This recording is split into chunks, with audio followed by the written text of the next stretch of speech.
Olá, gente querida! Hoje é dia 26 de janeiro.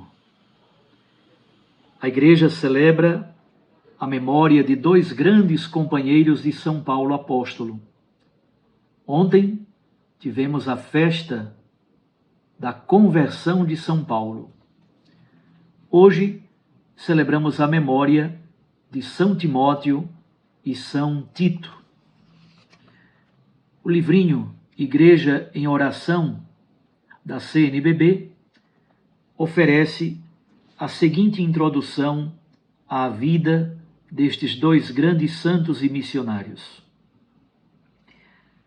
Timóteo, de pai pagão e de mãe judeu-cristã, chamada Eunice, foi discípulo e colaborador de São Paulo, e por ele foi colocado à frente da comunidade eclesial de Éfeso, capital da província romana da Ásia. Tito, também companheiro de São Paulo na atividade missionária, foi colocado na direção da igreja de Creta.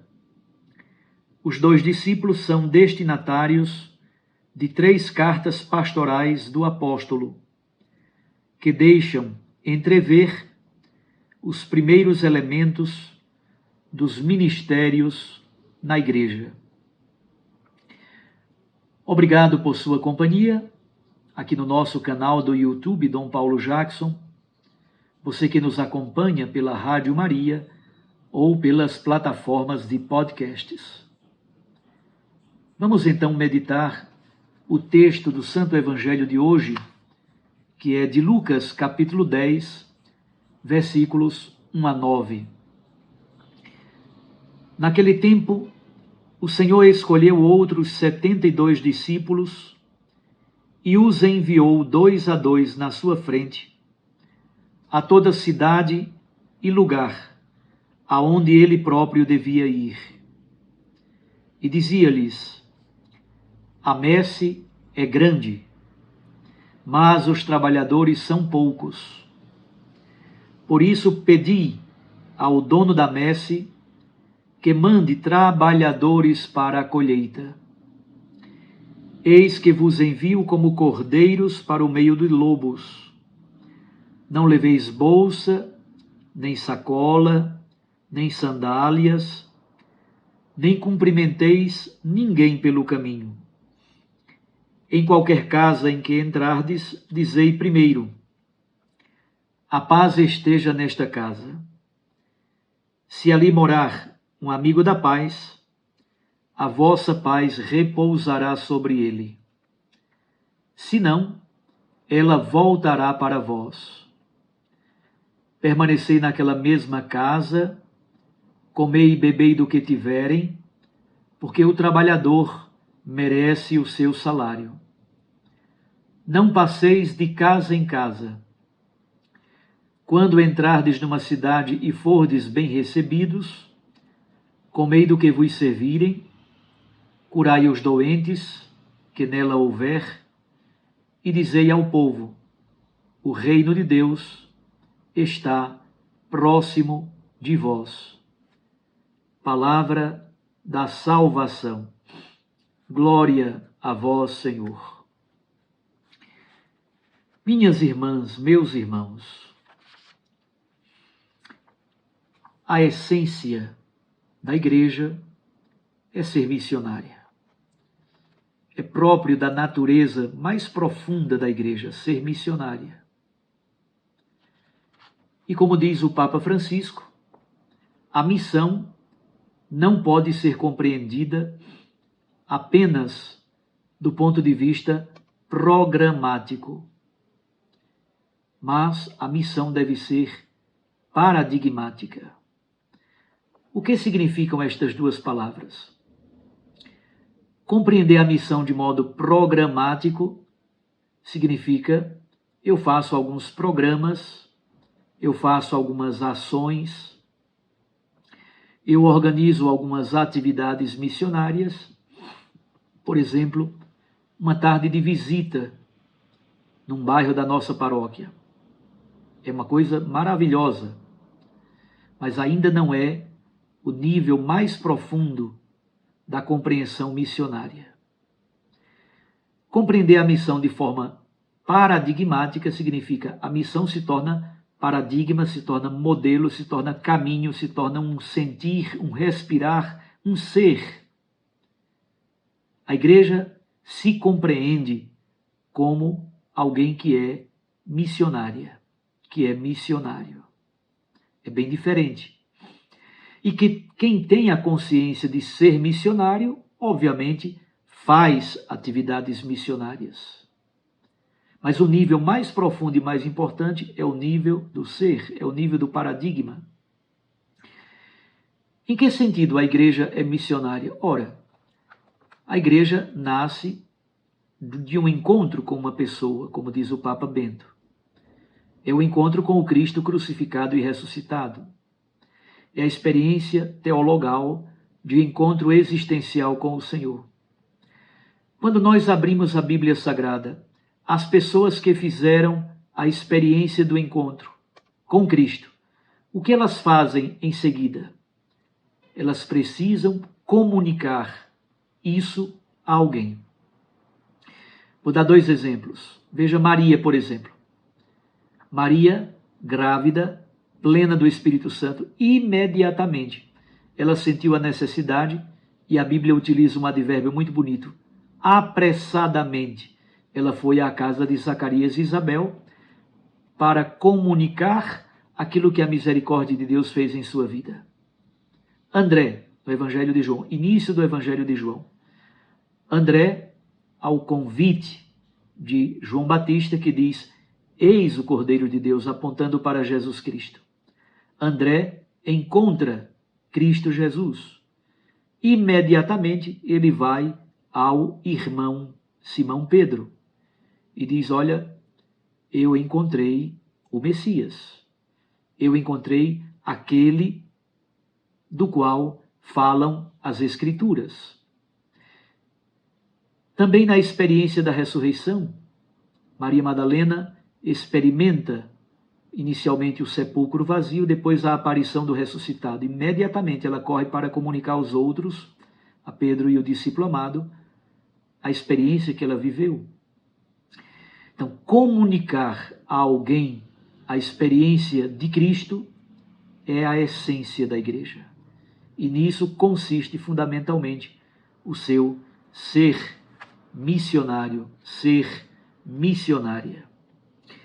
É por isso que, nesse dia em que celebramos a memória de São Timóteo e São Tito, 2 grandes santos colaboradores de São Paulo Apóstolo, cuja festa celebramos ontem. Timóteo atua em Éfeso, Tito atua em Creta, na ilha de Creta. É por isso que a igreja escolheu Lucas 10. No Evangelho de Lucas há o envio dos 12 apóstolos, mas Lucas sente a necessidade de também narrar o envio de 72 outros discípulos. E eles vão 2 a 2, para ser um testemunho verídico, fidedigno, é preciso que seja o testemunho de 2 homens adultos. E eles participam da mesma e única missão de nosso Senhor Jesus Cristo. Eles devem ir a toda cidade, a todo lugar, aonde Jesus próprio deveria ir. Percebam, a missão da igreja não é uma coisa estranha, diferente, é a mesma missão de Cristo. Jesus reconhece algo que até hoje é muito forte. A messe é grande, mas os trabalhadores são poucos. A messe é a roça, é a colheita. De fato, a roça é grande, tem muito trabalho, e faltam operários, faltam trabalhadores.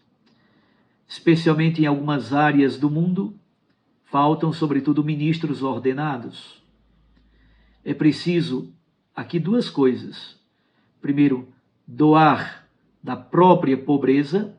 A diocese que tem mais pode enviar como missionário fideidono algum sacerdote. Mas é também preciso que aquela diocese que recebe crie gradativamente uma cultura vocacional e realize um trabalho vocacional expressivo. Não ficar eternamente recebendo, esperando que os outros mandem, que os outros venham. A própria diocese precisa criar uma cultura vocacional e um trabalho vocacional efetivo, tanto no nível da vocação presbiteral, sacerdotal, como no nível das vocações diaconais, vocações laicais, as outras vocações tão importantes na vida da igreja. De fato, os trabalhadores são poucos, é preciso orar. Pedi ao Senhor da messe que envie operários para a sua messe. Jesus também no versículo 3 diz que envia os discípulos como missionários, como cordeiros no meio de lobos. Isto é, existe um clima de tensão. O Evangelho de Lucas é do ano 80, 85 aproximadamente. Já havia acontecido a perseguição de Nero, então o clima não é tão sereno como se imagina. Há perseguições a muitos cristãos. O versículo 4 é meio estranho, muitas pessoas não compreendem. Por que Jesus diz, não cumprimenteis ninguém pelo caminho? A primeira parte é fácil, não leveis bolsa, nem sacola, nem sandálias. Jesus quer que o operário, o missionário, confie na providência divina e confie também na solidariedade, no acolhimento das famílias que vão receber o destino fundamental da pregação querigmática. Então, por um lado, Deus é fiel, por um lado, Deus é providente, por outro lado, as comunidades que recebem a missão devem também cuidar dos missionários, acolher e dar guarida, dar repouso, dar comida aos missionários. Mas a parte que é mais complicadinha é a parte final. Não cumprimenteis ninguém pelo caminho. Nós esperávamos exatamente o contrário, que os missionários cumprimentem todo mundo, falem com todo mundo. Aqui é preciso fazer atenção. Lucas trabalha com a categoria da pressa escatológica, a pressa do reino de Deus. Jesus tem pressa, os discípulos missionários têm pressa e não devem perder tempo com outras ocupações, mas ter foco no anúncio querigmático da palavra de Deus. Isto é, não gastar tempo saudando, querendo, conversando, brincando pelo caminho, mas ter foco de anunciar Jesus Cristo crucificado e ressuscitado. O anúncio fundamental e primeiro que os missionários devem fazer é o anúncio da paz. A paz esteja nesta casa. E o texto, no final do Evangelho de hoje, trata do acolhimento dos missionários nas casas e nas cidades aonde eles forem. Finalmente, uma frase maravilhosa que sintetiza toda a pregação, todo o testemunho da igreja missionária. O reino de Deus está próximo de vós. O grande anúncio que a igreja deve fazer é o anúncio do reino, desta experiência nova e bela do amor generoso de Deus em nossas vidas. A justiça do reino, o amor, a reconciliação e o perdão. Vamos então resumir estes elementos tão bonitos do texto do Evangelho de hoje, para fixá-los em nossa mente, em nosso coração, e a partir destes elementos podermos rezar. No Evangelho de Lucas, além do envio missionário dos 12 apóstolos, que está em Lucas 9, de 1 a 6, Jesus envia outros 72 discípulos. É um modo de abrir o arco missionário para além da fronteira de Israel, revelando a sua dimensão de universalidade. O número 72 tem a ver com todas as nações da face da terra.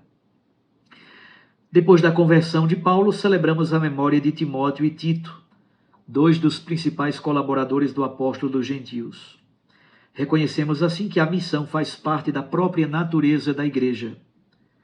As recomendações dadas por Jesus servem para os missionários e missionárias de todos os tempos. Os desafios da evangelização sempre ultrapassam a força dos braços disponíveis. Faltam operários. O ambiente pode ser hostil e violento. Quem parte em missão deve ser pobre e confiar na providência divina. Não se deve perder tempo pelo caminho. O missionário é mensageiro da paz e presença misericordiosa de Deus na vida dos pobres, dos pecadores e dos enfermos. Tudo isso é o sinal mais expressivo de que o reino de Deus está próximo de nós. Um abraço a você. Fique com Deus e com sua Mãe Maria Santíssima. Hoje, reze por todos os missionários e missionárias ad gentes, além fronteiras, mas também pelos missionários e missionárias que atuam na nossa própria comunidade eclesial. Eu os abençoo em nome do Pai, e do Filho, e do Espírito Santo.